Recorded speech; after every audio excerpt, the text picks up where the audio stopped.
بسم اللہ الرحمن الرحیم۔ میٹھے میٹھے طلبہ کرام، اگر آپ نے ہر عربی جملے کی ترکیب سیکھنی ہے تو آپ نے بالکل صحیح جگہ رابطہ کیا ہے۔ الحمدللہ، اللہ پاک کے فضل و کرم سے میری 6-7 ویڈیو دیکھ لیں، آپ کو تقریباً ہر عربی جملے کی ترکیب آ جائے گی۔ آج ہم 22 معمولات کو مکمل سمجھنے کی کوشش کرتے ہیں۔ عزیزان محترم، مرفوعات 8 ہیں، منصوبات 12 ہیں اور مجرورات 2 ہیں۔ آپ کو پچھلی ویڈیو میں سمجھا چکا ہوں کہ ہر معمول 3 حالتوں میں سے کسی ایک حالت میں ضرور ہوگا۔ کوئی بھی معمول یا تو رفعی حالت میں ہوگا، یا نصبی حالت میں ہوگا، یا جری حالت میں ہوگا۔ اگر معمول رفعی حالت میں ہوگا تو وہ مرفوعات 8 ہیں۔ 8 قسم کے ایسے معمول ہیں جو مرفوع حالت میں ملیں گے، اور 12 قسم کے ایسے معمول ہیں جو نصبی حالت میں نظر آتے ہیں، اور 2 قسم کے ایسے معمول ہیں جو جری حالت میں نظر آتے ہیں۔ 8 مرفوعات یعنی 8 معمول مرفوع ہوتے ہیں، وہ کون سے ہیں؟ نمبر 1، فاعل ہمیشہ مرفوع ہوتا ہے، جیسے ضرب زید۔ نمبر 2، نائب فاعل ہمیشہ مرفوع ہوتا ہے، جیسے ضرب زید۔ نمبر 3 اور 4، مبتدا اور خبر ہمیشہ مرفوع ہوتے ہیں، جیسے زید قائم۔ نمبر 5، فعل ناقص کا اسم ہمیشہ مرفوع ہوگا، جیسے کان زید قائما میں لفظ زید۔ نمبر 6، ما ولا مشابہ بلیس کا اسم ہمیشہ مرفوع ہوگا، جیسے ما زید قائما میں لفظ زید۔ نمبر 7، حروف مشبہ بالفعل کی خبر ہمیشہ مرفوع ہوگی، جیسے ان زیدن قائم میں لفظ قائم۔ نمبر 8، لائے نفی جنس کی خبر ہمیشہ مرفوع ہوگی، جیسے لا رجل قائم میں لفظ قائم۔ عزیزان محترم، اور 12 معمول ایسے ہیں جو نسبی حالت میں ملتے ہیں۔ 5 مفاعیل خمسہ ہیں، اور بقیہ جو ہے حال، تمیز، مستثنی، فعل ناقص کی خبر، ما ولا مشابہ بلیس کی خبر، حروف مشبہ بالفعل کا اسم اور لائے نفی جنس کا اسم۔ سنیے، مختصر تعریف کرتا ہوں مفعول بہ۔ مفعول بہ اس اسم کو کہتے ہیں جس پر مذکورہ فعل واقع ہو، جیسے ضربت زیدن، میں نے زید کو مارا۔ ضربت زیدن میں زیدن مفعول بہ ہے، اس پر مذکورہ فعل واقع ہوا ہے۔ مفعول فی وہ اسم ہے کہ جس میں مذکورہ فعل واقع ہو، جیسے ضربت الجمعۃ، میں نے مارا تھا جمعے کے دن میں۔ مفعول لہ وہ اسم ہے جس کی وجہ سے مذکورہ فعل واقع ہو، جیسے ضربتہ تادیبا، میں نے اس کو مارا ادب سکھانے کے لیے، یا پھر میں نے اس کو مارا ادب سکھانے کی وجہ سے۔ مفعول معہ وہ اسم ہے جو مذکورہ فعل کے ساتھ ہو۔ مفعول لہ وہ اسم ہے جس کے ساتھ مذکورہ فعل واقع ہو، جیسے ضربت والخشبۃ، میں نے مارا لکڑی کے ساتھ۔ مفعول مطلق وہ اسم ہے جو مذکورہ فعل کے یقینی وقوع پر دلالت کرے، یا مذکورہ فعل کی خاص قسم کو شو کرے، یا مذکورہ فعل کے وقوع کی تعداد کو ظاہر کرے۔ بالترتیب اس کی مثالیں، جیسے ضربت ضربا، میں نے واقعتاً مارا تھا۔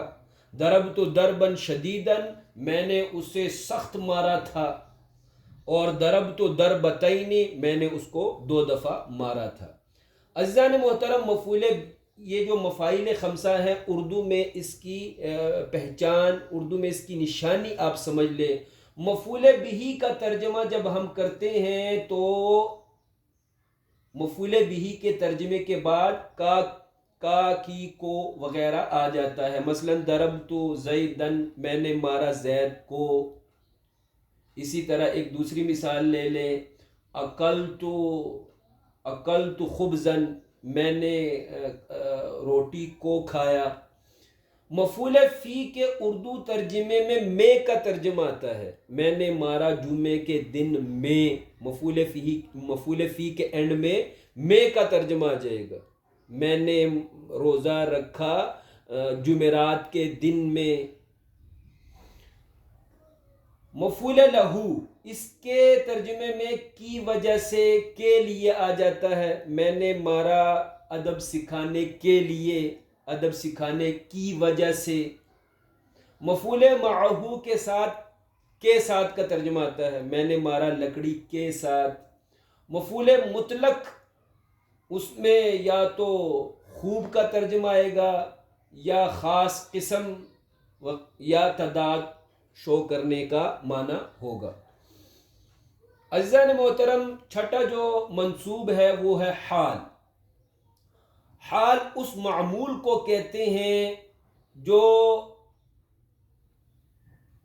کام کرنے والے یا مفعول کی حالت کو ظاہر کرے. حال وہ چیز ہے جو کام کرنے والے کی حالت یا مفعول کی حالت کو ظاہر کرے. جیسے جئت راکبا، میں آیا تھا سوار ہونے کی حالت میں. تو ساتواں معمول ہے، ساتواں جو منصوب ہے معمول ہے وہ ہے تمییز. تمییز وہ اسم نکرہ ہے جو کسی چیز سے ابہام یعنی پوشیدگی کو دور کر دے. جیسے تاب زیدن، زید اچھا ہے. بھائی کس لحاظ سے اچھا ہے؟ زید اچھا ہے، باپ ہونے کے لحاظ سے اچھا ہے، ٹیچر ہونے کے لحاظ سے اچھا ہے، کھلاڑی ہونے کے لحاظ سے اچھا ہے. کس لحاظ سے زید اچھا ہے؟ تاب زیدن زوجن،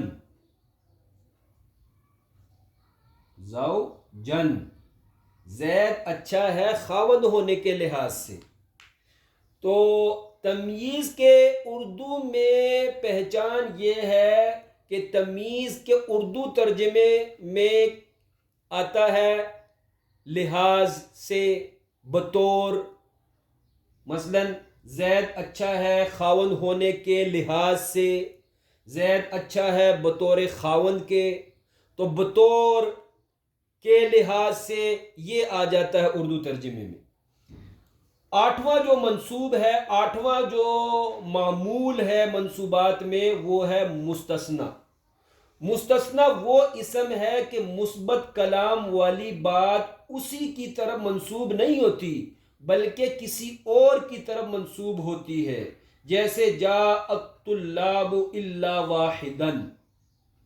اب یہاں پر آنے کی بات منسوب ہے تو یہ آنے کی بات طلبہ کی طرف منسوب ہے، واحدن کی طرف یہ بات منسوب نہیں ہے. کلام مثبت والی جو بات ہوتی ہے وہ مستثنی کی طرف منسوب نہیں ہوتی، کسی اور کی طرف منسوب ہوتی ہے. اب ترجمہ یہ بنے گا، میرے پاس سارے طلبہ آئے سوائے ایک کے. آنے کی بات طلبہ کی طرف منسوب ہے، مستثنی کی طرف منسوب نہیں ہے.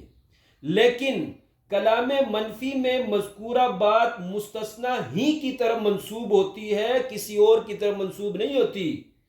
پھر بتاتا ہوں، کلام منفی میں مذکورہ بات مستثنی ہی کی طرف منسوب ہوتی ہے. جیسے ما جاء الطلاب الا واحد. اب ترجمہ یہ جو آنے والی بات ہے، آمد کی بات ہو رہی ہے، تو یہ جو آمد ہوئی ہے یہ مستثنی ہی کی ہوئی ہے، نہ کہ الا سے پہلے والے کی. اب ترجمہ کیا بنے گا؟ صرف ایک طالب علم آیا تھا، صرف ایک آیا تھا، بقیہ طلباء نہیں آئے تھے. عزیزان محترم، تو مستثنی یہ عموماً منصوب ہوتا ہے. نوواں جو منصوب ہے وہ ہے فعل ناقص کی خبر. فعل ناقص کی خبر، جیسے اس کی مثال یہ گزر چکی ہے، کان زید قائمن میں لفظ قائمن۔ اور 10واں منصوب ہے ما ولا مشابہ بلیس کی خبر۔ ما ولا مشابہ بلیس کی خبر کی مثال گزر چکی ہے، جیسے ما زید قائمن میں لفظ قائمن۔ اور 11واں جو منصوب ہے وہ ہے حروف مشبہ بالفعل کا اسم۔ حروف مشبہ بالفعل کا اسم جیسے ان زیدن قائمن میں لفظ زیدن۔ اور 12واں جو منصوب ہے وہ ہے لائے نفی جنس کا اسم۔ لائے نفی جنس کا اسم کی مثال جیسے لا رجل قائمن میں لفظ رجل۔ رہ گئے دو مجرورات۔ مجرورات دو ہیں، اور ایک ہے مضاف الیہ۔ مضاف الیہ ہمیشہ مجرور ہوتا ہے، جیسے غلام زیدن میں لفظ زیدن۔ اور نمبر 2 مجرور بحرف جر، جیسے بزیدن، فی الغرفۃ، علی السقف وغیرہ وغیرہ۔ تو عزیزان محترم، معمولات کو سمجھ لیں، کیونکہ ہر جملے میں معمول لازماً ہوتا ہے۔ کوئی بھی عربی جملے کی ترکیب کریں گے تو ہر عربی جملے میں عامل سے بھی واسطہ پڑتا ہے اور معمول سے بھی واسطہ پڑتا ہے، لہٰذا آپ عامل 100 عوامل والی ویڈیو سے 100 عوامل کو سمجھ لیں، اور اس ویڈیو سے آپ 22 معمولات کو سمجھ لیں، تو آپ کو ہر جملے کی ترکیب آسان ہو جائے گی۔ اللہ ہمت کر کے سمجھنے کی توفیق عطا فرمائے، آمین ثم آمین۔